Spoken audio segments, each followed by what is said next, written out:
Bueno, Recording in progress. primero agradecerle a todas y a todos, saludar a Rafael que nos acompaña, lo vamos a hacer miembro ya formal de esta comisión, saludar a Cecilia Hidalgo, que es nuestra presidenta de la Academia de Ciencias y que participa en todas las reuniones, yo quiero de verdad decir que eso es un privilegio. Bueno, al Nico Luco, a los representantes del Ejecutivo, a los miembros de la comisión, a los secretarios y secretarias de nuestra comisión, a Carlos, a Munategui, no los veo a todos, y todavía no tenemos quórum, ¿no es cierto, Julio? Pero si quieres, Empezamos puedes... los presidentes. Empecemos, ya. El señor presidente está invitado el día de hoy de la Fundación Camanau, que pidió audiencia a don Moisés Sánchez, que va a exponer sobre el proyecto de neuroderechos.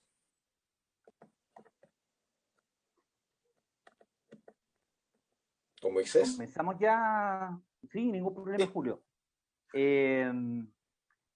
No sé si puede compartir pantalla. Sí, está habilitado Moisés, para por compartir. favor, preséntate primero y comparte Sí, pantalla. por supuesto. Bueno, primero decir de que vengo en representación de la subcomisión de trabajo que se creó al alero de la Comisión de Desafíos del Futuro, que está elaborando una serie de propuestas en materia de inteligencia artificial y protección de nuevos derechos en estos temas fronteras.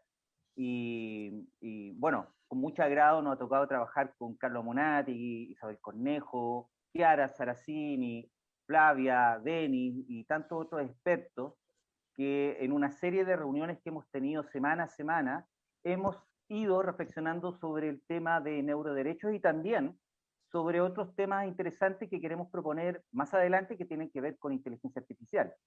En ese contexto, agradecer la invitación de la comisión, saludar a todos los senadores, reconocer por supuesto el impulso que se ha dado a esta iniciativa y por su gran importancia al senador Girardi y por supuesto también al profesor Yuste, con quien también hemos tenido la oportunidad de trabajar en otros procesos internacionales y que sin duda, sin su aporte, sin su esfuerzo y sin su impulso, esto no se estaría discutiendo no solo en Chile, sino también en diversas instancias internacionales.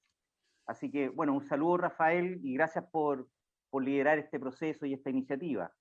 Lo primero es reconocer que este proyecto de ley es de la máxima importancia para Chile y también para la región. A nivel internacional se está mirando con mucha atención este proceso en UNESCO y otros espacios, donde seguramente el estándar que fijemos acá en la discusión legislativa va a generar un precedente que va a ser considerado como parte del piso mínimo que debieran tener este tipo de normativas a nivel internacional. En esa línea, la subcomisión de trabajo, hemos estado desarrollando una serie de reflexiones en torno a la propuesta de ley, las que vamos a exponer hoy día, y que tienen el sentido de enriquecer su alcance y aclarar, por supuesto, también el ámbito de aplicación de la norma. Todo esto con el objetivo de que sea una ley que dentro de sus diseños sea totalmente respetuosa de los derechos fundamentales de las personas y que también sea claro, tenga el suficiente contenido que permita después una claridad en la función de elaboración de reglamentos. Y por ahí es lo que vamos a exponer hoy día. Mi nombre es Moisés Sánchez, yo soy director ejecutivo de la Fundación Camanau y en este caso vengo en representación de la subcomisión. Ahora sí voy a compartir pantalla, me imagino que tengo el poder, como decía Jimán. La exposición quiero hacerla de manera breve, dado que también están los expertos de la subcomisión y cualquier pregunta técnica, seguramente la podemos conversar con ellos también. Hay 4 tópicos en los que nosotros consideramos relevantes para los efectos de enriquecer los alcances del proyecto de ley. Uno, voy a partir con este, es sobre las salvaguardas que deben existir para niños, niñas y adolescentes.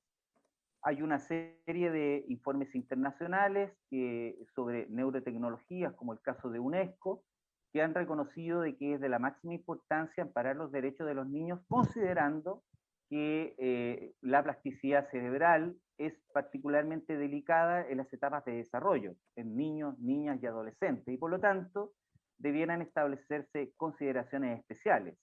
Esto tiene riesgo. La OMS en un reciente informe relacionado a inteligencia artificial y salud, que es perfectamente homologable al tema que estamos tratando acá, justamente habla de los riesgos que se pueden producir como efecto acumulativo para el futuro en los niños, en términos de privacidad, de limitar su autonomía para diversos procesos. Sobre este punto, recomendamos especialmente incorporar de manera expresa en el proyecto de ley menciones que establezcan medidas especiales para niños, niñas y adolescentes. Y en ese sentido, y esta es una segunda recomendación, también que dentro de estas menciones se incorpore una protección especial para los niños, para los infantes entre 1 y 5 años, dado que están especialmente vulnerables y expuestos por las características propias del desarrollo cerebral en esa etapa de la vida. Un segundo punto tiene que ver con la definición de las categorías de riesgo por su finalidad o impacto. El proyecto de ley actual, la versión de borrador comentada que nos compartieron desde la comisión, menciona una diferenciación en términos de alto, mediano y bajo riesgo, que digamos, homologable al ejercicio que está haciendo la Comisión Europea en su propuesta de inteligencia artificial, que fue una discusión bastante amplia que se dio en ese continente y donde se optó definir categorías de riesgo en vez de regular las neurotecnologías propiamente tal, que es un ejercicio bastante más complejo. En el caso del proyecto de ley, sin embargo, notamos de que a veces faltan en algunas categorías definiciones sustantivas que orienten la definición de qué implica cada categoría.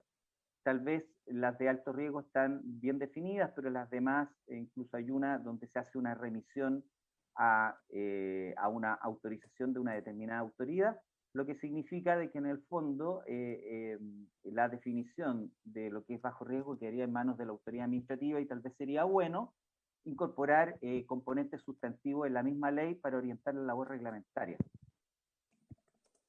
En esta línea, recomendaciones. Aparte de hacer explícito esos criterios sustantivos, hay ciertos elementos que deben ser factores ponderadores del riesgo que notamos que podrían enriquecer esta labor de orientadora que tiene la ley para efectos reglamentarios posteriores y también, por supuesto, para darle un contenido sustantivo. Uno se refiere con la diferenciación por grupos etarios, lo que es riesgoso para un adulto, no necesariamente, o sea, lo que no representa un riesgo para un adulto, no necesariamente puede ser inocuo para un adulto mayor o para un niño. Y eso es un factor que tiene que entrar dentro de la ponderación, creemos. También tiene que ver con otro punto, son los tipos de modelamiento del procesamiento de la información neuronal. No son los mismos las simulaciones, los modelos simulados, que aquellos que se realizan con datos específicos que permitan identificar a una persona. Creemos que ahí hay un punto que también debería abordarse dentro del proyecto de ley. También respecto de los objetivos y usos de los modelos. Hay un impacto diferenciado a nivel de derechos que donde, por ejemplo, los modelos que están destinados a categorizar o distinguir tienen probablemente un menor impacto en derechos que aquellos que están orientados a discriminar, a discriminar o establecer criterios diferenciadores. Ahí también hay un punto que va a ser necesario tener presente al momento del diseño del proyecto de ley. Por último, y este es un tema que se discutió también bastante en la subcomisión, que el proyecto de ley podría quedar limitado en su alcance si es que no se especifica de que el ámbito de la ley no solo alcanza los datos crudos, digamos, los obtenidos directamente del cerebro, por decirlo en un lenguaje bastante simple, sino también a los que son procesados a través de distintos sistemas matemáticos o algorítmicos, estadísticos. En ese sentido, tal vez sería interesante poder aclarar eso en el proyecto de ley, de manera de que esto no quede en una suerte de limbo jurídico y de esa manera aportar también a la claridad. Un tercer punto ya tiene que ver con la incorporación de los mecanismos de transparencia. Esto ya tiene que ver con una dimensión de diseño del proyecto de ley en todos los instrumentos internacionales que existen en inteligencia artificial. La transparencia es un pilar fundamental, dado que hoy es muy difícil para cualquier ciudadano conocer cómo funcionan las tecnologías, quiénes son los desarrolladores, cómo son los riesgos. Hay dificultades para establecer un control social desde el punto de vista de la opinión pública, los medios de comunicación, además de todos los problemas técnicos que puedan surgir en el camino, respecto a los cuales es necesario tener información. Y lo que vemos es que en el proyecto de ley existe una remisión en general a la normativa de protección de datos personales, lo que es por supuesto muy entendible y razonable. También se entrega al ISP facultades reguladoras de una manera bastante clara. Sin embargo, no hay una solución institucional desde el punto de vista de la transparencia, lo que creemos que es un punto que debiera ser aclarado. En este sentido, algunas recomendaciones.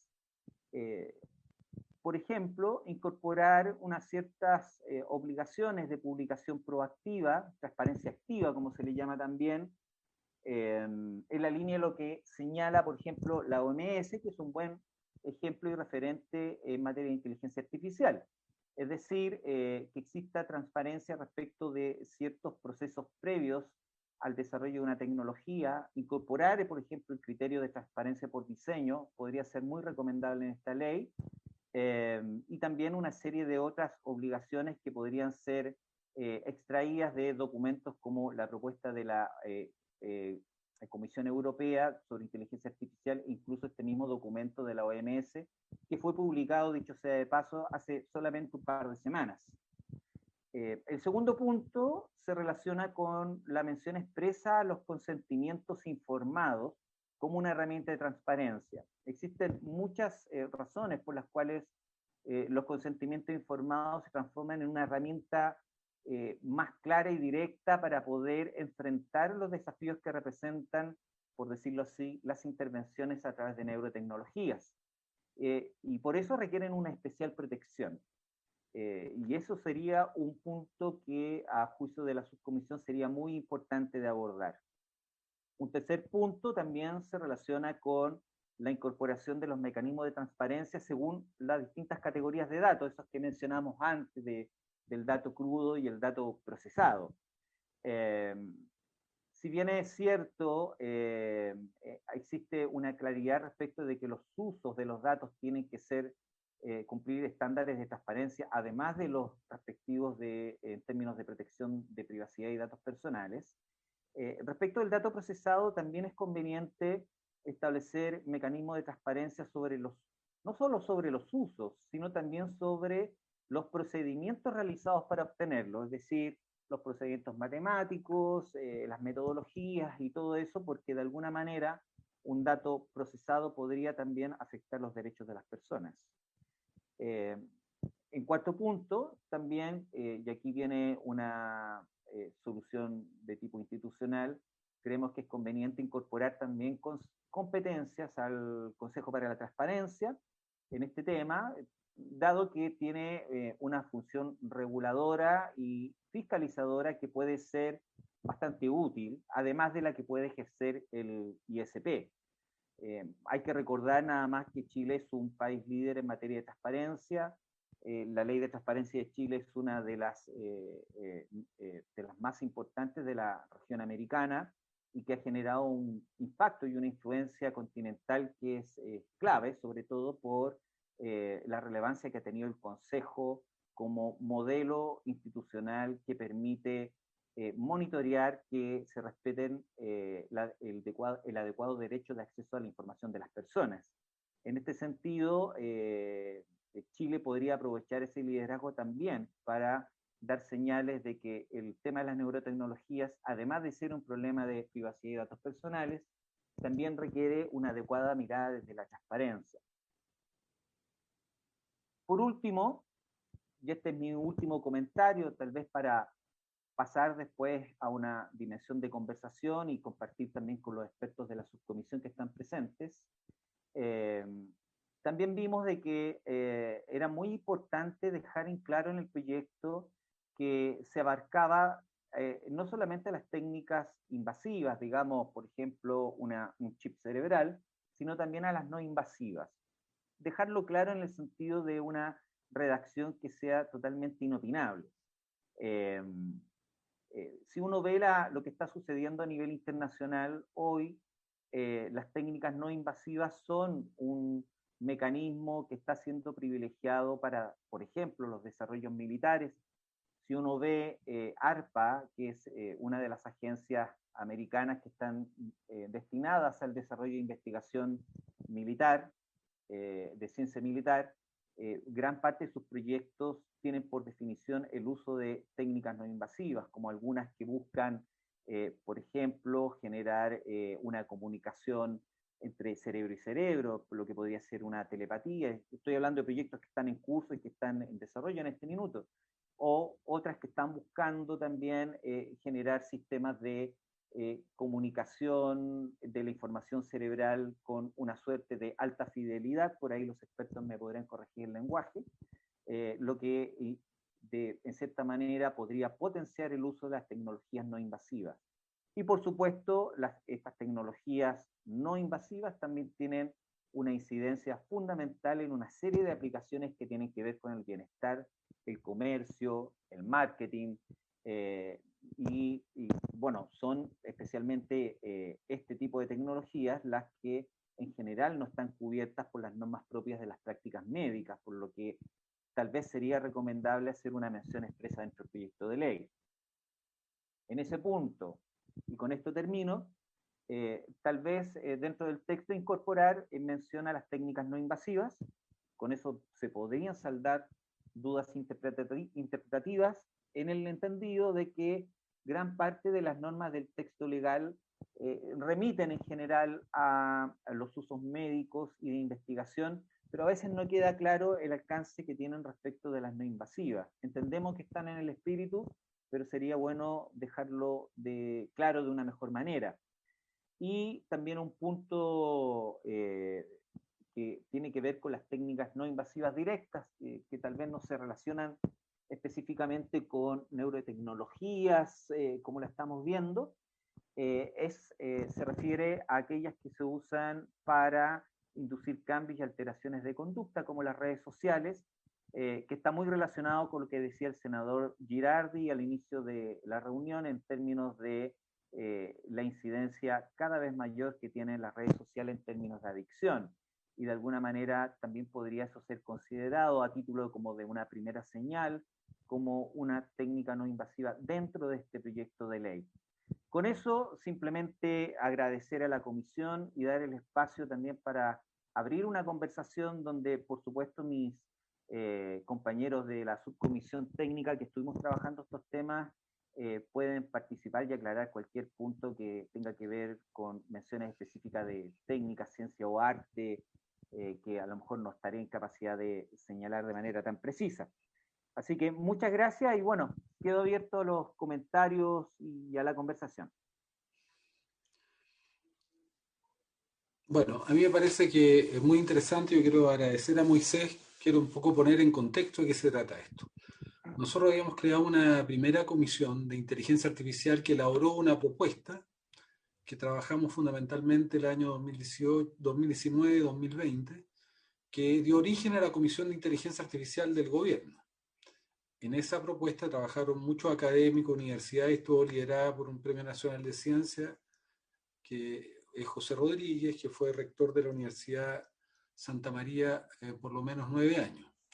Y ahí trabajó un grupo muy grande de filósofos, expertos en computación, en informática, en datos. Eso fue la base de la propuesta que el gobierno hizo. Yo diría que gran parte del documento y la estrategia de inteligencia artificial para Chile se basa en el documento que nosotros hicimos, que además después hicimos un proceso deliberativo una vez que tuvimos el documento y nos reunimos con todas las instituciones públicas, privadas, con emprendedores, con distintos actores de la sociedad civil y de la sociedad académica y empresarial para que hicieran feedback, y también con distintas instituciones del Estado. El segundo proceso que hicimos, y el que estamos trabajando ahora, primero esta idea que nació en realidad de la colaboración y de la relación con Rafael Yuste, que está acá, de regular los neuroderechos y establecer un nuevo derecho humano. Y en la medida que estamos involucrándonos y entrando en este gran debate de futuro, que es tal vez uno de los más importantes de la humanidad, dado que la inteligencia artificial va a ser la principal tecnología que nos va a permitir habilitar la vida en el siglo XXI, y como vamos a pasar gran parte de nuestras vidas en el ciberespacio y mediados por la inteligencia artificial, nos dimos cuenta que un tema era las neurotecnologías. Yo no sé, Rafael, si las vamos a llamar directas o las vamos a llamar invasivas o no invasivas. Nos dimos cuenta que había un universo, en realidad, un océano, que no estaba regulado, que era el rol que estaban jugando las redes sociales y las plataformas, manejando también nuestro cerebro, porque nosotros hemos llegado a una conclusión, muchos de nosotros, que el gran desafío geopolítico del siglo XXI se va a desarrollar en los cerebros de los seres humanos, porque ahí está la disputa por la atención, por los datos y por el control de las conductas de los seres humanos. Ese es el campo de batalla, ya no son las guerras de Irak, no son los pozos petroleros, no es hacer atentados de la CIA. La CIA debe estar pensando cómo controla nuestro cerebro, y lo deben estar pensando los rusos, y lo deben estar pensando todos los que piensan en la geopolítica, los chinos. Nosotros no estamos pensando en nada, pero bueno, podemos aprender del pensamiento ajeno. Y el punto entonces, y ahí se abrió esta idea de crear una segunda comisión, y donde está Moisés, donde está Carlos, y hay varios de los que participaron en la comisión de propuesta de inteligencia artificial, que ahora un poco es intentar ir más allá de la regulación de neuroderechos y de regular estas neurotecnologías que pueden leer directamente el cerebro, sino también evaluar un marco regulatorio. Esto se está haciendo en todas partes del planeta, por eso que la Unión Europea ha ido avanzando, por eso que en Estados Unidos ya hay una comprensión, yo diría todavía muy limitada, elitista, muy concentrada, de conciencia que tenemos que regular el ciberespacio y las plataformas. Entonces, la idea es que aprovechemos esta mirada de regulación que estamos haciendo de las neurotecnologías, que yo llamaría directas o invasivas, en el sentido que son las que leen directamente el cerebro, que como dice Rafael pueden ser de distinto tipo, desde el punto de vista cuál es el medio que van a usar para leer directamente. Pueden ser ópticos, pueden ser electromagnéticos, etcétera, etcétera, etcétera, de aquellas que son indirectas, aquellas que leen el cerebro a partir de una interfase que son datos que procesan algoritmos, pero que pueden llegar a tener también una capacidad predictiva y de modificación de conducta que puede ser muy, muy eficiente. Entonces, la idea era poder avanzar en esos dos planos. Entonces, dejo abierto la conversación porque a lo mejor podemos ir incorporando en el proyecto de Neuroderecho, que estamos haciendo algunos aspectos, pero ya tomamos una primera decisión de concentrarnos en el proyecto de ley que estamos trabajando, que implementa la reforma constitucional, de decir, mira, más bien nos vamos a dedicar por lo menos la parte que estamos ahora solo para aquellas que tienen que ver con las neurotecnologías que leen directamente el cerebro, que pueden escribir directamente en el cerebro. Pero yo creo que el campo de regular las plataformas es fundamental, porque es un mundo totalmente desregulado. Y el ciberespacio, que es el territorio que permite generar Internet y que permiten generar Google y Facebook y todas estas plataformas, es un territorio sin regulación. Pero si la vía va a transcurrir por ahí, entonces tiene que tener un marco regulatorio. No puede ser que no tenga ninguna regulación. Ahora, la atención es fundamental, porque aquí, en la puerta de entrada al cerebro se llama atención. Y ese es el recurso escaso más valioso del planeta, y la disputa de todas las redes sociales y todas las plataformas por la captura de la atención primero, porque si no hay atención, no está abierto el puente, como el puente levadizo que permite meter el caballo de Troya de las plataformas dentro de nuestro cerebro. Tiene que haber atención. Entonces, la disputa es una disputa sin cuartel, de las plataformas y todos los sistemas digitales por la captura de la atención.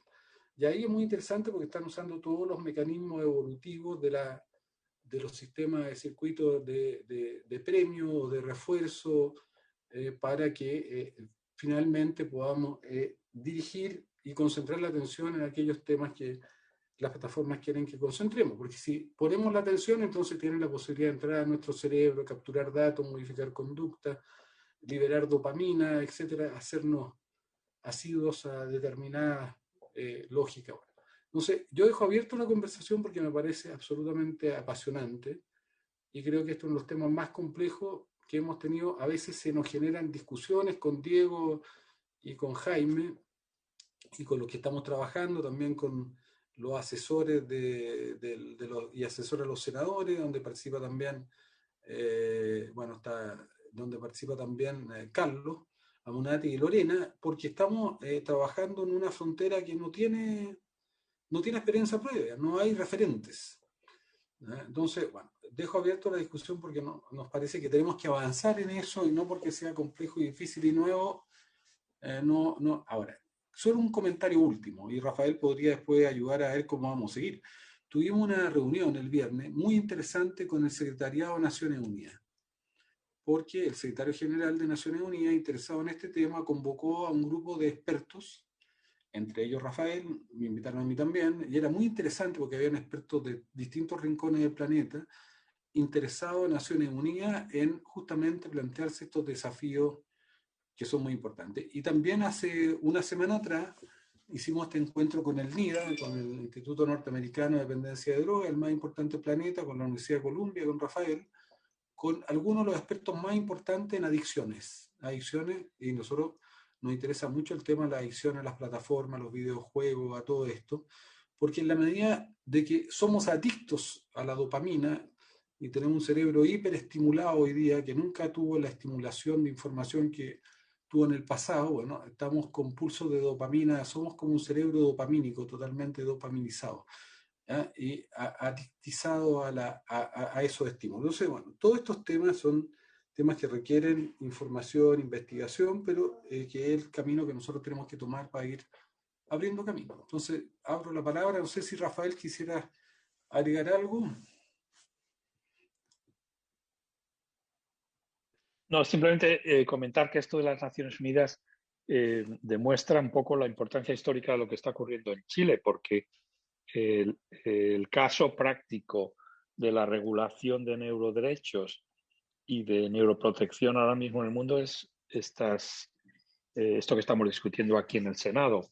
Entonces, John y María, a todos los oyentes y participantes que tengan esa perspectiva en mente, porque a veces hacer una cosa nueva es siempre difícil, pero en este caso empezamos a tener el espaldarazo de organizaciones muy importantes que piensan, que están estudiando con mucho cuidado lo que está ocurriendo en Chile ahora.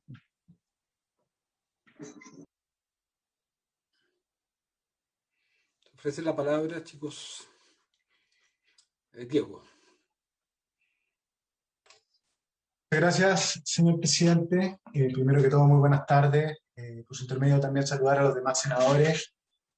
Aprovecho también una vez más de saludar a don Rafael Yuste, siempre un privilegio contar con su presencia.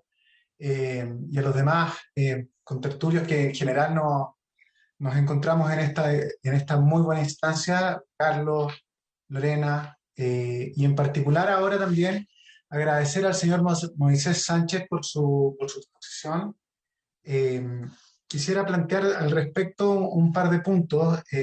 Primero y quiero partir por un tema como ámbito más general, que primero que todo me permito la licencia de dar cuenta de que la verdad la cosa es que es muy interesante escuchar la exposición del señor Moisés Sánchez desde la perspectiva que él aborda justamente los neuroderechos o los derechos vinculados a las neurotecnologías, si se quiere, más que trabajar sobre la regulación propiamente tal de la industria de las neurotecnologías, lo que es en el fondo el espíritu original de esto. Y desde esa perspectiva, en definitiva, encontramos puntos muy interesantes, más allá de cómo se vayan a operacionalizar o cómo se vayan a bajar estrictamente a un texto normativo. por ejemplo, al hacer este énfasis en la diferencia de tratamiento que se debiese dar, según su opinión, con niños, niñas y adolescentes, y particularmente con infantes. Claramente eso refleja que se está poniendo un foco en la persona y en la protección de la persona, que es hacia donde originalmente el proyecto ha apuntado, insisto, bajo esta lógica de la protección de los neuroderechos, y más que al establecer provisiones, digamos, generales o de generar un ámbito regulatorio para la industria. Entonces, eso como primer punto general para rescatar. Luego, quisiera hacer presente y particularmente respecto de esta diferenciación de categorías de riesgo que señalaba el profesor Sánchez, que en la discusión que hemos tenido en las mesas técnicas y en estas mismas sesiones de la comisión, la categorización de riesgo es un punto que no ha tenido un curso pacífico y respecto de la cual no existe consenso, y más bien me atrevería a decir que en las últimas discusiones, y acá por favor pido a Lorena Donoso y a Carlos Munati y a todos los demás que han participado que corroboren o desmientan, quien más nos acercamos en realidad a, en definitiva, el riesgo o la dañosidad del uso de una neurotecnología específica o de cualquier neurotecnología, perdón, más que al riesgo en sí de la neurotecnología. Pues son completamente distintos. Son los usos, en definitiva, los que tienen una potencialidad de daño o derechamente causan afectación o daño, y no son tanto las neurotecnologías en sí. El caso más evidente son aquellas que están dispuestas para fines propiamente tal terapéuticos o médicos, y que pueden ser mal utilizadas, generando otras, digamos, perversidades o dañosidades en el sistema nervioso de las personas. Entonces, primero dejar en claro eso, y en ese término, en ese sentido, naturalmente que yo entendería que con esa aclaración hecha, entonces la exposición respecto de la categorización de riesgo, de los criterios de riesgo, debiera variar, en tanto es muy distinto categorizar en función al uso que a la neurotecnología propiamente tal. Entonces, eso como segundo punto. Y en ese sentido también quisiera hacer referencia que esto es algo que, en mi entender, llegamos a consenso en las últimas discusiones entre quienes hemos estado discutiendo. Veo ahí a Carlos asintiendo con la cabeza, así que me alegro de no estar tan perdido. Seguidamente, quisiera también hacer referencia o mejor referirme respecto al tercer punto señalado por el señor Sánchez en relación a los mecanismos de transparencia y particularmente de entregarle atribuciones al Consejo para la Transparencia. Y la pregunta, digamos, de esta obligación de transparencia viene entonces, una vez más, ¿para quién sería dirigida? Digamos, cuáles serían el contenido de esta obligatoriedad, y seguidamente ver si es que en otras tecnologías o en otros procedimientos que requieren de consentimiento también debiesen generarse estas obligaciones de transparencia, porque de otra forma se genera un desbalance, un desequilibrio en relación a las obligaciones que se tienen para, digamos, en la utilización de determinadas técnicas, procedimientos o tecnologías. Es decir, estamos estableciendo un estándar con este proyecto de ley, por supuesto que tiene sus particularidades y en ciertos aspectos es más alto, en tanto estamos regulando algo o estamos discutiendo algo que entendemos que tiene una potencialidad de riesgo altísima, y eso es lo que la hace tan relevante como para estar discutiendo esto a nivel de proyecto de reforma constitucional y de proyecto de ley. Pero sería bueno también saber cómo se pretende establecer un equilibrio y un balance en relación a la exigencia de requisitos o sobre exigencia de requisitos que se puedan hacer respecto de las formalidades de transparencia o de otro tipo, o de otra naturaleza. Entonces también yo le pediría al profesor Sánchez si pudiera contarme más o menos cuáles son, insisto, respecto para quién es esta obligación, es para quién el productor, es para quién lo utiliza, etcétera, etcétera, etcétera. Y finalmente, respecto de la distinción entre técnicas invasivas o no invasivas, también ha sido parte de la conversación que hemos tenido. La verdad de las cosas es que nosotros entendemos en líneas generales que en una definición de neurotecnología que estaría entregando el proyecto de ley, la definición per se de neurotecnología debiera ser en términos amplios. ¿Mm? De forma tal que sea inclusiva o abarcativa, para ser más exacto. ¿Mm? Ahora bien, también resulta cierto lo que, y ha sido también objeto de la discusión, lo que planteaba el senador Girardi en relación a que estábamos viendo una regulación particular para aquellas que fueran, digamos, neurotecnologías que afectaran directamente al sistema nervioso central. Eso también era algo que había estado dentro del foco de la discusión. Pero, sin embargo, quisiera detenerme un segundo en este punto para plantear un tema que también, y pido disculpas por lo insistente y enfático en esto, ha sido parte de la discusión, tratando de no confundir lo que es regulación para toda la inteligencia artificial de lo que debe ser de la neurotecnología. Porque por lo menos, salvo de que exista algún aparato o dispositivo especial, la Internet en sí no es una neurotecnología, sino que estamos ahí apuntando básicamente a una herramienta a través de la cual, mediante patrones de inteligencia o mediante el uso de la inteligencia artificial, se pueden detectar patrones, comportamientos y modificar conductas. Muy de acuerdo. Pero eso no sería una neurotecnología propiamente tal. Y por lo menos, y aquí puedo estar sumamente equivocado, lo que hemos estado conversando, podría existir una relación de género-especie en relación a que la inteligencia artificial dentro de sus ámbitos tiene la regulación de la neurotecnología, y eso es más o menos cierto, la verdad de las cosas, pero a lo menos cuando hablamos de neurotecnologías tenemos que estar en conciencia o en presencia o en consideración de la inteligencia artificial, y no siempre cuando hablamos de inteligencia artificial tenemos que tener en consideración las neurotecnologías. Entonces es un hecho. Entonces también hay que tratar de entender que si bien colindan o intersectan en ciertos ámbitos, no hay que atribuir a toda regulación de inteligencia artificial el mérito para ser aplicable a neurotecnología.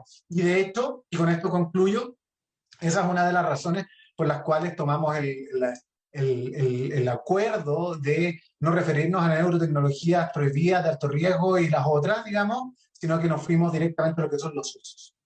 Eso por ahora puedo decir, por supuesto, abierto o sea, primero que todo le pido al profesor Sánchez si me puede dar alguna luz respecto de lo de los mecanismos de transparencia y encantado de estar en la comisión una vez más, senador Girardi. Muchas gracias. Oye, pero antes de Moisés, no sé, después le damos la palabra para que responda a otras inquietudes. Por eso que nosotros nunca hemos pensado regular y prohibir las tecnologías en términos genéricos, porque pueden tener usos que sean benéficos para la humanidad y para la sociedad. ¿Ya? Esto igual que la energía nuclear, no está prohibida la energía nuclear, está prohibido algunos usos de la energía nuclear, por ejemplo, el uso militar, pero no está prohibida en usos, por ejemplo, de salud, en uso de generación de energía, ¿no? Pero sí hay protocolos muy estrictos y pueden haber hasta guerras contra países que no respetan los protocolos. O sea, entonces acá esta neurotecnología o estas tecnologías son más poderosas que la energía nuclear, mucho más poderosas. Entonces, lo que se trata acá es establecer también, regular los usos. Evidentemente Internet no es una neurotecnología, pero en el uso de Internet, a través de Internet se pueden establecer mecanismos que sí intervienen en nuestro cerebro. Y yo quiero separar de lo que es la discusión de aquellas que lo hacen directamente. Pero, por ejemplo, cuando una red social o una plataforma es capaz de utilizar mecanismos evolutivos, por ejemplo, los seres humanos estamos cableados neurobiológicamente para reproducirnos y tenemos un circuito de refuerzo o de premio cada vez que se da la posibilidad de reproducirse y se liberan pulsos muy importantes de dopamina. Cuando una red social usa ese mecanismo, por ejemplo, para incentivar los videojuegos pornográficos, está usando un mecanismo evolutivo y se está conectando justamente a la parte del cerebro que lo que va a hacer es que cada vez que tú tengas la posibilidad de ver un videojuego pornográfico va a liberar dopamina y va a necesitar cada vez más pulso más alto de dopamina. Lo mismo ocurre con la información. En el pasado nuestro cerebro para sobrevivir premió o tiene un sistema de refuerzo para la información, porque si tú veías la huella de un león o la huella de una gacela podías vivir o morir, pero estamos cableados y nuestros genes se han ido transmitiendo y por lo tanto somos ávidos de información porque cada vez que la tenemos, entonces cada vez que una red social usa ese mecanismo, interviene tu cerebro para que tú liberes dopamina. Lo mismo sucede con el estatus, lo mismo sucede con la popularidad. Basta ver la desfrenada lucha que tenemos todos por tener likes o por tener retweet o me gusta en los... ¿Por qué? Porque liberan dopamina. Entonces, ahí hay una intervención directa a tu cerebro. O para qué decir Cambridge Analytica, ¿no? También tú puedes generar comunidades, construir comunidades de igual y después intervenir esas comunidades. O lo mismo con los fake news. Los fake news existen porque son un mecanismo evolutivo. Porque en el pasado, cuando éramos comunidades tribales y un miembro de la tribu decía viene el león, todo lo demás no lo ponían en duda y eran parte de la misma comunidad, de los mismos valores. Hoy día las comunidades virtuales pasa lo mismo, son comunidades cerradas de valores. Si alguien dice viene el león o dice hay que quemar esto, hay que hacer esto otro, todo lo van a hacer a pesar de que esté la evidencia científica que eso puede no tener un principio de veracidad. Entonces, yo digo, ahí hay mecanismos también que son de intervención al cerebro, que son directos al cerebro y que lo usan la red. Entonces, por eso que lo que nosotros hemos discutido con Rafael, dado que todos estos mecanismos intervienen en el cerebro y que el campo de batalla es el cerebro, no es otro, lo que nosotros pensamos que esto tiene que tener radicarse en un tema que tenga que ver con los temas de cerebro, que pueda ser comprensivo de eso. Y en el diseño institucional que tenemos, lo más parecido a eso se llama Instituto de Salud Pública. Y lo que hemos planteado nosotros, Moisés, para que tú después opines, es no establecer prohibiciones, sino establecer un sistema de registros para todas las neurotecnologías, ojalá a futuro directas e indirectas. Un sistema de registro que establezca el uso o las condiciones de uso. Y eso, los que somos médicos, nos es muy claro cuando tú tienes un medicamento que se registra, ese medicamento tiene que registrar los usos. Tú no puedes registrar el medicamento para cualquier uso. Puedes descubrir en el camino que tiene otros principios, otras propiedades terapéuticas, pero tú lo registraste como hipotensor y después te das cuenta que además de hipotensor aparecen otras propiedades, pero que las tienes que registrar después adicionalmente. Pero tú no lo puedes usar si no está registrado para el fin terapéutico que originalmente ocurre. Y además puede ocurrir que en el camino aparezcan efectos adversos que no conocía al principio y lo tienes que prohibir. Pero además establece la forma de uso, la forma de administración, si va a ser endovenosa, si va a ser oral, si las contraindicaciones, etcétera, etcétera, etcétera, etcétera. Entonces, yo lo que creo que nosotros tenemos que tener acá también para todas las neurotecnologías que hoy día lo estamos haciendo para las directamente, pero a futuro para las indirectas, que puedan afectar las conductas de las personas e intervenir los cerebros, establecer uso. ¿Por qué? Porque así tú también tienes tecnologías en salud que tú dices, mira, esa basta el consentimiento tuyo. Sí, yo decido si me tomo un paracetamol solito, pero si yo me quiero tomar un opiáceo o me quiero tomar un antibiótico, ya no lo puedo decidir solo. O puedo tener un dispositivo médico. Yo me puedo, como decía Rafael, indicar un termómetro para tomarme la fiebre solo. Necesito, pero si me quiero poner un marcapaso, necesito de la asistencia a otro. Y pueden haber algunas tecnologías que están prohibidas porque no correspondes o su aprobación va a ser absolutamente compleja, por ejemplo, como indicarse un trasplante de corazón. Entonces, bueno, la idea nuestra es que tal vez el mejor mecanismo, el más dinámico, el que es evolutivo, el que no establece un prejuicio a priori, sino que es el sistema de registro en un ente que esté vinculado a los temas o que pueda comprender o esté abarcativo respecto a la problemática, porque lo que nosotros estamos haciendo son aquellos mecanismos que tienen que ser regulados cuando pueden intervenir directamente o indirectamente el cerebro, modificar las conductas, apropiarse de tus datos, etcétera, etcétera. Me quedo hasta ahí para que podamos seguir la conversación.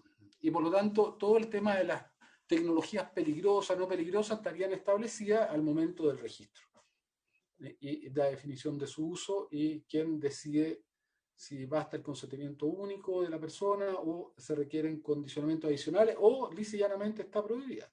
Como por ejemplo hacer una bomba nuclear está lisa y llanamente prohibida.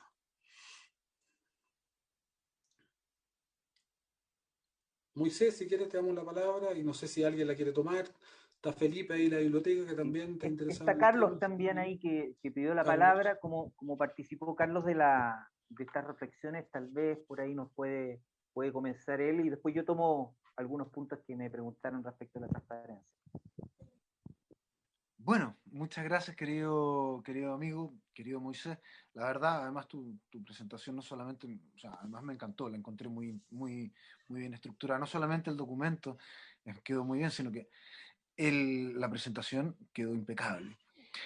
Claro, efectivamente, lo que hemos estado hablando es regular. Voy a hablar en la misma línea que el senador Girardi, que la verdad es que muy buena parte de lo que quería decir ya lo dijo él y probablemente mejor que yo. Lo que queremos regular son usos. Efectivamente, no es tanto la tecnología, sino que son usos de la tecnología que son simplemente inaceptables. O sea, hay usos, como por ejemplo, usos para una tecnología que se utiliza para manipular a menores, para manipular la conducta de menores, es evidentemente contraria a todo el espíritu de, de nuestro sistema jurídico político. Una neurotecnología utilizada, por ejemplo, cuyo uso sea, por ejemplo, manipular a la persona de manera de valerse de medios inconscientes para doblegar su voluntad, bueno, eso va contra, eso es un uso que debería prohibirse. No es la tecnología lo que se produce, es lo que se prohíbe, es el uso. Ahora, hay tecnologías que generan efectivamente más riesgos.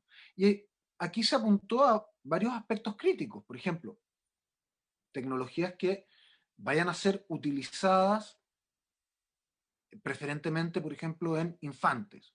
Eso no vamos a decir que es una tecnología prohibida, pero es una tecnología que uno debería calificar ese uso de la tecnología, ese uso, no la tecnología en sí, sino que el uso de ella, como un uso riesgoso. ¿Y qué implica que sea riesgoso? Por ejemplo, que esté sometida a una mayor transparencia, que deban a lo mejor presentarse más antecedentes, que deba a lo mejor exacerbarse la responsabilidad en caso de daños, porque estás tomando un riesgo mayor. Vas a utilizar una tecnología que la tecnología está muy bien, pero el uso que le vas a dar, por ejemplo, va a ser exclusivamente dirigirte a infantes, menores de 7 años, o a adolescentes, o a personas vulnerables. Bueno, habrá que mirarlo. En ese sentido, la idea de que hayan usos de una tecnología prohibidos, usos de mayor riesgo y usos de bajo riesgo, bueno, parece coherente y eso es más o menos lo que se está diciendo. Ahora hay una pregunta muy interesante que hace Diego. Claro, las neurotecnologías no es lo mismo que la inteligencia artificial. De hecho, hay neurotecnologías como las neurotecnologías farmacológicas que no son inteligencia artificial en ningún sentido.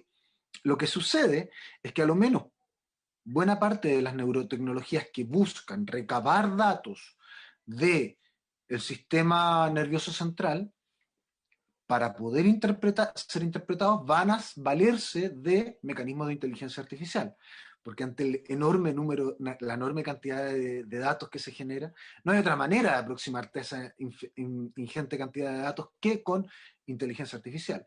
En ese sentido, no es que la regulación sea la misma, son dos cosas distintas, se regulan de manera distinta, pero tiene que ser compatible, tienen que ir en una misma línea. No debiesen ser completamente distintas, completamente disímiles, completamente incompatibles. Y bueno, nada, eso es todo lo que quería decir y muchísimas gracias por la paciencia y el tiempo en escucharme. Tal vez si me permiten, abordo las preguntas que se hicieron. Sí, y veo que hay varias manos, así que por ahí seguramente desde la comisión distribuirán la palabra. En términos sobre la pregunta de la transparencia, si es conveniente, legítimo establecer medidas diferenciadas para estas tecnologías que respecto de otras tecnologías. Y la verdad es que no se pueden dar respuestas categóricas, pero tampoco se ve ningún inconveniente en de que ciertas tecnologías que tienen un alto riesgo o posibilidades de impacto en derechos humanos tengan regímenes especiales. Lo mismo que decía Carlos, o sea, hay una ponderación o una suerte de escala que en la medida de que estas neurotecnologías combinadas con la inteligencia artificial, con las funciones algorítmicas, estadísticas, matemáticas, pueden generar un riesgo, debieran estar sometidos a mayores niveles de transparencia, lo que podría ir en una escala de menor a mayor niveles de transparencia dependiendo de sus niveles de riesgo. En Chile, las soluciones institucionales en términos de niveles de transparencia también es claro, o sea, existen normas de transparencia que afectan a la generalidad de los órganos del Estado, esto es un ejemplo nada más, pero también hay normas especiales de transparencia para cada uno de los organismos que tiene ciertos niveles, tiene autonomía constitucional, por ejemplo. Entonces no hay una diferenciación arbitraria en establecer distintos estándares. Y en este caso no se ve el inconveniente, por lo menos desde mi punto de vista. También respecto a quién se le aplica la transparencia, claramente la caja negra, el black box de la información está puesto en quien desarrolla la tecnología. En general las empresas son bastante reticentes a entregar el acceso a la forma en que las desarrollan y los mecanismos son bastante poco auditables. Y justamente las medidas de transparencia lo que apuntan es que si esto se trata de tecnologías que tienen un alto riesgo, que esa black box se transforme en una caja por lo menos gris que permita visualizar aquellos elementos necesarios, por ejemplo, para ver si el diseño es compatible con los derechos humanos, si los usos son compatibles con la salud, si monitorear el sistema de errores que puede tener, porque esos errores pueden conducir a discriminaciones o sesgos que pueden ser perjudiciales, y también para que exista un adecuado monitoreo y control social. Todos estos ejemplos que mencioné son cosas que están en el último informe de OMS de Inteligencia Artificial y Salud, por ejemplo. Entonces creo que por ahí hay ciertas guías que uno puede tomar a manera de checklist y eventualmente se pueden considerar establecer algunas obligaciones de transparencia. No sé si todas tienen que estar a nivel legal, tal vez hay muchas que podrían pasar a nivel reglamentario, pero lo que sí es cierto es que habría que dejar el marco regulatorio ya en la ley para después darle el pase a ese proceso. Y ahí es donde viene el punto del Consejo para la Transparencia, que por lo menos yo esto sí que es una opinión personal, no sé si arrastro a los demás acá o a los demás integrantes del comité, es que el Consejo, dado que tiene una función regulatoria y técnica específica en la materia, nos parece que es la entidad más pertinente y tal vez sería bueno que se pudiera ser escuchado el Consejo en esta comisión en términos de cómo puede aportar a este proceso. No es lo mismo que la obligación, que las medidas de transparencia las genere el ente regulador o el que preste la autorización como el ISP. Por supuesto tenemos la plena confianza en la institucionalidad pública, pero también es cierto de que en la medida que esas obligaciones de transparencia son una medida de control, y no queremos correr el riesgo de mecanismos de captura de una entidad pública que además de autorizar tiene que establecer las medidas de transparencia. Siento que por ahí hay una medida sana en separar esos roles y dada la práctica no se ve ningún inconveniente en que eso sea así, digamos, es perfectamente compatible. Me quedo hasta ahí. Sí, ¿quién tiene la palabra? No veo. Yo pedí la palabra, senador. Dale nomás. Muchas gracias por su intermedio. Quería referirme a 3 puntos. Quisiera partir solamente por una cuestión de orden en la discusión respecto del tema de las neurotecnologías riesgosas, no riesgosas o menos riesgosas, digamos. Considerando que efectivamente es un asunto no zanjado en la comisión y tampoco está, es uno de los puntos con más controles de cambio, de hecho, en el proyecto de ley. Al respecto, efectivamente, uno de los temas que se ha considerado a nivel internacional es más bien establecer factores de riesgo asociados a distintas tecnologías que sean evaluables de manera dinámica. Y en ese sentido, creo que lo he comentado, en el Reglamento Europeo de Protección de Datos se establecen las evaluaciones de impacto y las evaluaciones de riesgo como mecanismo que permita ir resolviendo esta cuestión de manera dinámica, porque efectivamente no sabemos cómo se van a desarrollar las tecnologías de aquí en adelante. Y la evaluación de impacto es un mecanismo bien eficiente, que está bien regulado en el reglamento europeo, que podríamos tomar como ejemplo para los efectos de ir determinando en cada caso si una neurotecnología tiene un mayor o menor nivel de riesgo, más que definirlos de manera más específica en este proyecto de ley o más cerrada, que nos podría terminar representando una norma que vaya cayendo en obsolescencia rápidamente. Entonces, solo tener en cuenta eso, más que establecer estas definiciones cerradas acá en esta instancia. Respecto de lo que señala Moisés, muy interesante el tema de la transparencia.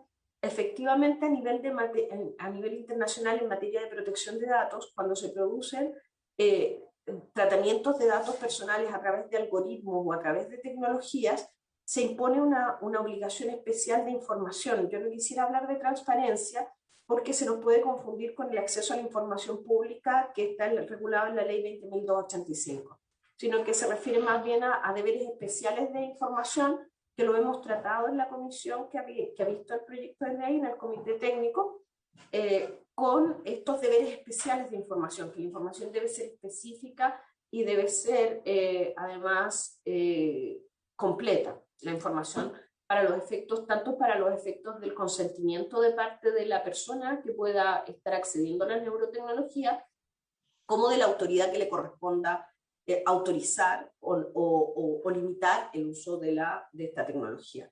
A mí me parece que meter el Consejo de la Transparencia en esta conversación no es razonable, porque el Consejo de la Transparencia tiene como función el velar por la transparencia de la administración pública de la información que consta en poder del Estado. Y aquí estamos hablando de neurotecnologías, que es información que está en manos de privados. Son básicamente los productores de neurotecnologías, y ahí se nos mete toda una ensalada y todo un tema sobre la propiedad intelectual y sobre la propiedad industrial asociada a las máquinas y algoritmos, y creo que desviaríamos en el fondo la atención del Consejo de la Transparencia a un ámbito que está además fuera de su competencia, ¿no? Entonces, me parece a mí que en este momento mantenernos en los deberes especiales de información, en la información que se debe transparentar, así como mencionó muy bien el senador Girardi respecto de los remedios, que tienen que traer sus cartolas con toda la información respectiva, que deben poner a disposición de la autoridad respectiva también, en este caso sería el ISP, ¿cierto? La información relativa a los usos y a los principios, cómo funciona la tecnología y cuáles son los algoritmos y todo lo que está señalado en ello, para que el ISP pueda definir si tiene un alto, bajo o medio riesgo, tal y como lo hace hoy día con los dispositivos médicos, en el fondo. Me parece más adecuado que mezclar, en el fondo, la transparencia activa, el derecho a la información pública, con el deber especial de información asociado a las neurotecnologías. Y en tercer lugar, si bien están relacionados, las neurotecnologías no necesariamente son inteligencia artificial, en el fondo, mi llamado en este caso sería que si queremos tener proyecto de ley, queremos tener ley, nos centremos en que esta ley viene a desarrollar la propuesta de artículo de reforma constitucional que establece un marco de acción relativo a que las tecnologías no pueden estar en contra de las personas, ni pueden representar un uso torticero, podríamos decir, de la información que se captura a través de ellas. Y mantenernos en ese ámbito nos podría permitir llegar a éxito y llegar a puerto con un proyecto de ley que desarrolle los usos médicos y los usos no médicos de las neurotecnologías. Pero me da la sensación de que como que estamos ampliando el ámbito del proyecto de ley a aspectos nuevos que podrían desviar nuestro foco de atención y desviar además los acuerdos que necesitamos llegar para poder tener éxito en esta importante labor que es tener un proyecto de ley de consenso que regule el uso de las neurotecnologías para usos médicos y no médicos. Eso, básicamente. Gracias por la atención también. ¿Quién pidió la palabra? Está Flavia, Alejandro, y esas son las que veo acá, ¿no? Ya, Flavia y Alejandro. Y después Boris. Bueno, primero buenas tardes a todos y a todas. Muchísimas gracias por habernos escuchado. Y gracias Moisés por representarnos también en la comisión. Y lo único que yo quería acotar, y no me voy a repetir en lo que ya dijo Carlos y Moisés, pero justamente por toda esta problemática, es que nosotros planteábamos como darle un nuevo rol al consentimiento informado. Un rol casi preponderante en la forma de controlar la transparencia y un consentimiento informado dinámico, que fuese cambiando, que fuese mucho más, así como ha sido en historia clínica, y el consentimiento informado viene siendo una transformación desde el Tratado de Helsinki. Entonces, pensando en todo ese historial que ha tenido el consentimiento informado, si nosotros lo dividimos, por ejemplo, para grupos etarios, lo hacemos de diferentes maneras, hacemos que las empresas se comprometan a explicar muy explícitamente qué se va a hacer con los datos, los riesgos que se corren, en el caso que se corren ciertos riesgos, cómo se va a producir la recuperación de datos, qué control puede tener un individuo a la hora de, ¿no es cierto?, que se están utilizando sus datos, de poder bloquear y decir, no, ya no quiero que se utilicen más mis datos, etcétera, etcétera, como una forma de mucho más importante, del grado de importancia que se le está dando en estos momentos. Y también como dinámico, justamente porque se va modificando y va cambiando, y para no ser esclavos de algo que ahora es, por ejemplo, un algoritmo X y que en un futuro va a llegar en desuso y se va a producir un algoritmo mayor, por ejemplo, o también como nosotros estamos muy a favor de que se tiene que controlar en cierta manera en esto que definimos aquello no invasivo y directo, como las redes sociales. Directo es porque va en contacto directo con el ser humano y porque actúa directamente a nivel del cerebro, tal como dijo el senador. Entonces, el informe de consentimiento tendría que ser mucho más explicado, mucho más explícito, de los riesgos también. Entonces, creemos que esa sería una herramienta de mucho uso, muy útil en estos momentos a la hora de tratar de controlar en cierta manera el uso y hacer a la persona aware, me encanta esa palabra, del tema de los usos de sus datos. Nada más que eso. ¿Quién venía?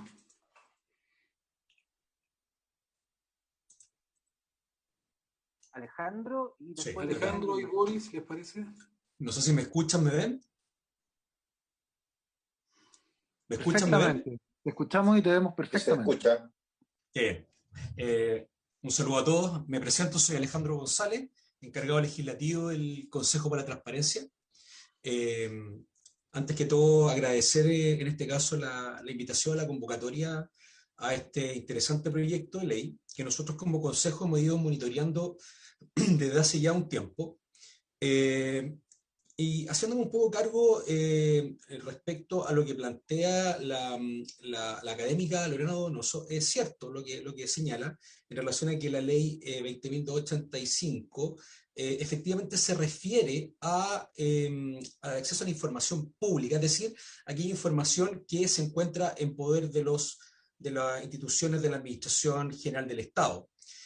Sin perjuicio de eso, y en esto haciendo un punto, existe actualmente un proyecto de ley que se tramita en la Comisión de Gobierno del Senado, que está en segundo trámite ya, que amplía las atribuciones del Consejo a todas aquellas empresas o instituciones, personas jurídicas de derecho privado, que se vinculan o se relacionan con el Estado a través de ciertas transferencias o ciertas relaciones de carácter contractual con el Estado.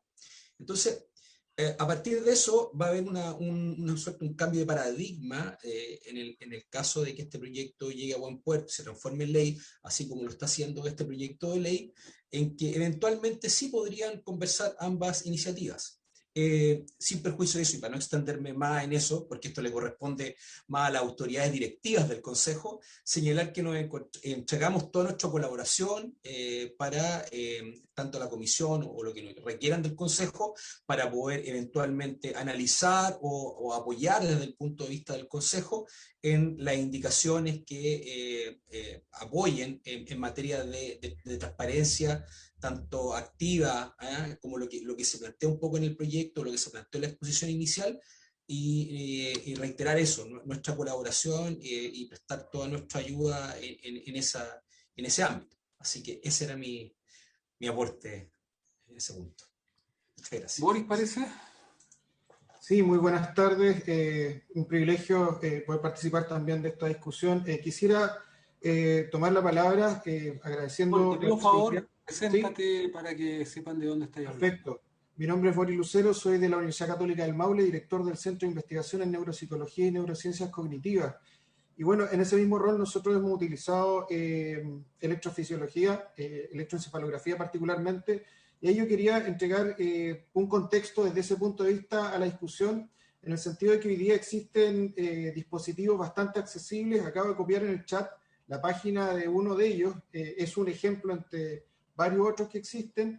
Estos dispositivos económicamente para el público general resultan accesibles, sin embargo, por ejemplo, el dispositivo que está acá ilustrado en esa página web es un dispositivo que captura la onda cerebral, sin embargo no entrega de vuelta el dato crudo en la captura que realiza.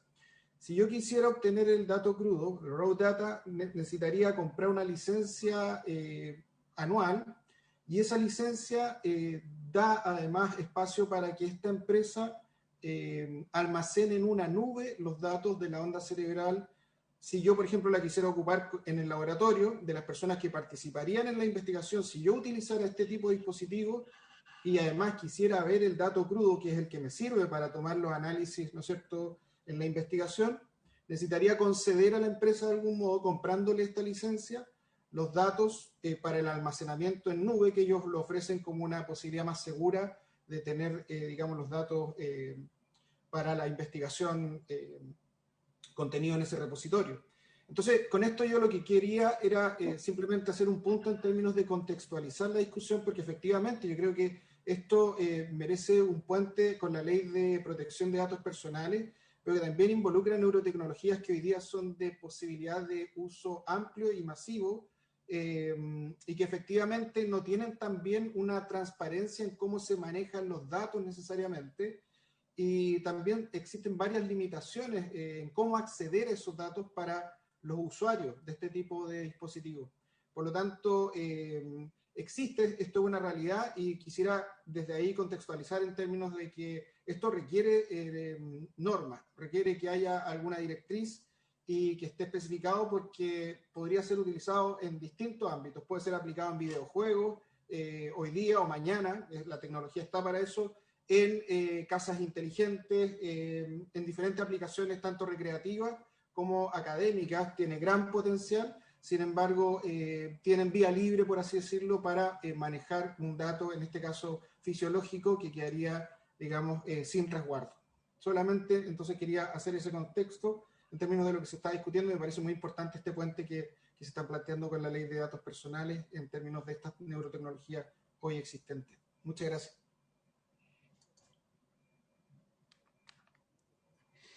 Se ofrece la palabra.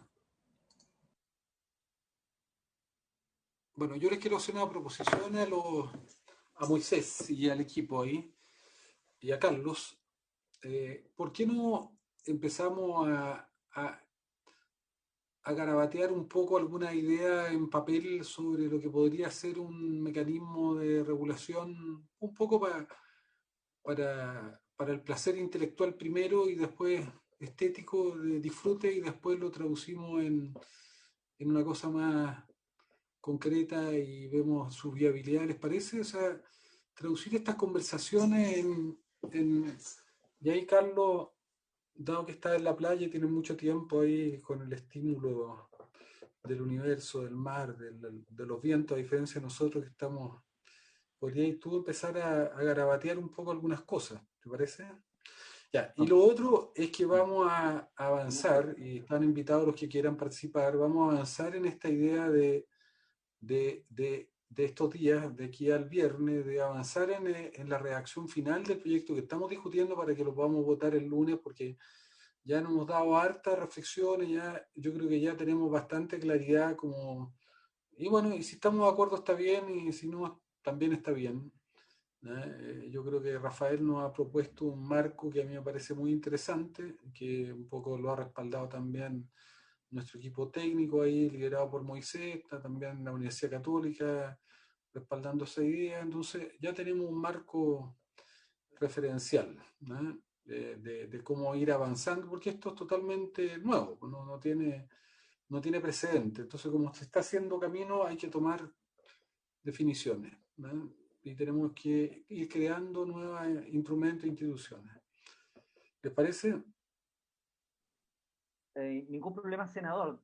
Tomamos la posta con Carlos, bueno, y todo el equipo de los expertos que estamos trabajando en esto para elaborar algunas propuestas y en el sentido del proyecto de ley, no sé, tal vez creo que todos los comentarios que hicimos hoy día se resuelven con intervenciones bastante breves, no es una intervención estructural. Así que tampoco veo que esto tenga que retrasar necesariamente la discusión. De hecho, creemos que es de la máxima urgencia que esto salga lo antes posible. Oye, Moisés, una propuesta. Mañana tenemos tiempo, Carlos, Monate, que tienen tiempo de juntarnos a las 3 con los asesores que puedan ir avanzando en esta conversación. Sí, yo puedo. Sí. Moisés, ¿podría sumarte? Carolina, sí. Te veo ahí. Infante, te veo también. A los que quieran. Moisés Boris está invitado. Rafael, si no puede, le vamos a mandar lo que vayamos avanzando para que vayamos generando ya, acotar la discusión. Esta discusión no se termina cuando esté votado, por siempre este es un chasis, siempre se puede ir mejorando, porque después tiene que ir a la Cámara de Diputados, etcétera, etcétera, pero para poder ir avanzando, ¿vale? Y generando un concepto de esto, ¿vale? Y para mí el concepto que tiene que estar vinculado a los temas de todo lo que intervenga el cerebro, de una u otra manera tiene que tener una mirada desde salud, que es la institución hoy día existente más pertinente. Algún día vamos a tener un ministerio de la inteligencia artificial y de todas esas cosas, ¿no? Un ciberministerio, y ahí podremos delegar esto a otra institución, pero por el momento, y además todo lo que hemos hablado acá de los sistemas evolutivos, a mí me parece muy bueno porque los sistemas de salud son así. Son evolutivos, son dinámicos y los sistemas de registro permiten justamente que esos registros se van modificando a medida que la evidencia científica va generando nuevos antecedentes, siempre. ¿Les parece? Y solo regula uso, no prohíbe nada per se. Fantástico. Ya pues, Rafa, ¿cómo vamos a seguir? Si quieres hablamos después para ver cómo seguimos nuestros seminarios de adicción y además la relación con... Ya vas a recibir una invitación para unirte a un conservatorio para decidir cómo se escribe el paper para poner en negro todo lo que hemos oído para que el mundo se entere. Eso ocurrirá posiblemente el martes. Avísame. Sí, te vas a recibir por email. Te van a mandar un email de una reunión. Eso no es de Naciones Unidas, eso es de nuestro equipo de... Esto con NIDA, la Columbia y el Senado de Chile, solo. O sea, tiene que ver más bien con adicción a redes. Eso es, adicción a redes. Y las Naciones Unidas tenemos que esperar al siguiente paso suyo, que es hacer lo que llaman un análisis de gap, de faltas, los derechos humanos existentes contra las amenazas del futuro y ver qué es lo que falta. Bueno, y ahí se quiere involucrar el secretario general. En octubre yo creo que será para la Asamblea General de las Naciones Unidas, quiere quizá hacer una declaración, supongo. Bueno, la idea es que para que los demás sepan, nosotros con Rafael, la instancia, un poco lo que hemos venido discutiendo, estamos intentando que Naciones Unidas establezca un nuevo derecho humano, que se agregue a la Declaración Universal de Derechos Humanos, y en ese contexto existe la reforma constitucional. ¿Por qué hicimos una reforma constitucional? Porque nosotros le hemos dado la dimensión de derecho humano, por eso que está en el punto en que está, el punto 1, está justamente estos neuroderechos, porque lo estamos asimilando a un nuevo derecho humano. Por eso la idea, a veces nos preguntan por qué una reforma constitucional, porque nosotros lo hemos tratado como un nuevo derecho humano. Eso es lo innovador que tiene finalmente, más allá de cómo está redactado la norma. Ya, muchas gracias a todas y a todos. Nos vemos. Muchas gracias a todos. Chao. Muchas Chao, hasta luego gracias, todos. hasta luego. Mañana a las 3, Hasta luego acuérdense. todos. Seguro. Chao, chicos.